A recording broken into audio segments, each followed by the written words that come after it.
लक्ष्मी का अपने घर में पूरा दबदबा था। हिटलर की तरह वो सारा काम अपने पति और बेटे से करवाती। धीरे धीरे उसके पति की तबीयत खराब रहने लगी। सुनो जी, अब आप बुजुर्ग हो गए हो, काम में भी अब हाथ आपके फुर्ती से नहीं चलते।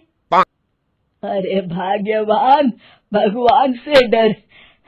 तुझसे मैंने शादी अपने इकलौते बेटे के अच्छे पालन पोषण के लिए की थी, लेकिन तूने तो उसका बेड़ा गर्क कर दिया। मैंने क्या किया? पढ़ाया लिखाया, अब नौकरी नहीं लग रही तो मैं कैसे जिम्मेदार हो गई? अब घर में बैठकर रोटी तोड़ रहा था तो मैंने कहा काम ही कर ले। एक तो भला करो और ऊपर से बातें सुनो। तभी सारंग वहां आ जाता है। बहुत भूख लगी है माँ, कुछ खाने को दे दो। अब तुम्हारे पापा का हाथ तो चल नहीं रहा है। मैं ही जा रही हूँ आज किचन में, बनाती हूँ कुछ। हे भगवान, कैसे होगा इतना काम मुझसे? लक्ष्मी किचन में काम कर रही होती है कि तभी अचानक उसे आइडिया आता है। अरे मैं भी ना, अरे यहाँ तो फ्री की नौकरानी ला सकती हूँ मैं, फिर मैं क्यों खाना बना रही हूँ? उस दिन लक्ष्मी सारंग की पसंद का खाना बनाती है और बैठकर उसे बड़े ही प्यार से खिलाती है। खा ले बेटा, खा ले, पेट भर के खा ले। अरे रुक, मैं तेरे लिए ना गर्मा गर्म रोटियां लाती हूँ। सारंग और उसके पिता एक दूसरे की ओर बड़े ही हैरानी से देखते हैं। बेटा सारंग, जरूर दाल में कुछ काला है, वरना ये औरत तो हमें बासी खाना भी सुकून से ना खाने दे। सुनील की बात लक्ष्मी सुन लेती है और जोर जोर से चिल्लाने लगती है। अरे हाँ, भलाई का तो जमाना ही नहीं रहा। एक तो आग में खुद को जलाकर तुम लोगों के लिए खाना बना रही हूँ और ऊपर से तुम्हें दाल काली लग रही है। अरे माँ, पिताजी का ये मतलब नहीं था, तुम बुरा मत मानो। अरे हाँ बेटा, तू कहता है तो मान लेती हूँ। लक्ष्मी सारंग के पास बड़े ही प्यार से बैठ जाती है और फिर कहती है, बेटा मैंने ना तेरी शादी करने की सोच ली है।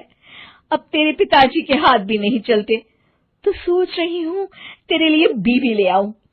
अब पता नहीं ना मैं भी कब मर जाऊं। अब ऐसे भाग्य भी कहाँ है हमारे। क्या कहा? अरे हाँ, तुम तो चाहते ही हो कि मैं मर जाऊं, लेकिन मैं अपनी प्यारी बहू का चेहरा देखे बिना नहीं मरूंगी। हाँ माँ, शादी तो मैं कर लूं, लेकिन मैं नौकरी नहीं करता, फिर कोई क्यों देगा मुझे अपनी बेटी? अरे क्यों नहीं देगा बेटी? इतना बड़ा घर, खेल खलियान है, किस चीज की कमी है हमारे पास? जो आएगी राज करेगी, राज। हम तो ना कर पाए राज, ये बोलो कि एक और नौकर तुम्हारे पास आ जाएगा। मैं कहती हूँ चुप हो जाओ। अरे खुद के घर का खाना बनाएगी तो क्या नौकरानी हो जाएगी? अब तुमसे तो किचन का काम होता नहीं, तो कोई तो करेगा ना। ठीक है माँ, तुम जैसा सही समझो बस। अब मेरी एक शर्त है, लड़की जो भी हो वो दिखने में कैसी भी हो या कहीं की भी हो, बस पढ़ी लिखी होनी चाहिए। अरे हाँ, ला देंगे पढ़ी लिखी बेटा, मैंने कौन सा काम करवाना है उससे। हाँ। और फिर एक दिन पास के गांव की ही रति से सारंग की शादी हो जाती है। रति दिखने में बहुत ही सुंदर थी, साथ ही साथ काफी पढ़ी लिखी थी। रति को लक्ष्मी के सौतेले होने की बात पता नहीं थी। शुरू में जब रति ने सारंग को घर का काम करते देखा तो हैरान रह गई। अरे ये तो अच्छी बात है कि आप घर का काम करते हैं, लेकिन मैं तो घर में ही हूं ना, आप क्यों कर रहे हैं जी? जाइए आप नौकरी के लिए अप्लाई कीजिए ना। तभी लक्ष्मी वहां आ जाती है। अरे रति बहू, करने दे उसे काम। और हाँ, मेरे घर के कुछ नियम है, कायदे हैं, यहाँ बीच में ना ही बोलो तो तुम्हारे लिए अच्छा होगा। रति को लक्ष्मी की बात कुछ अजीब सी लगती है।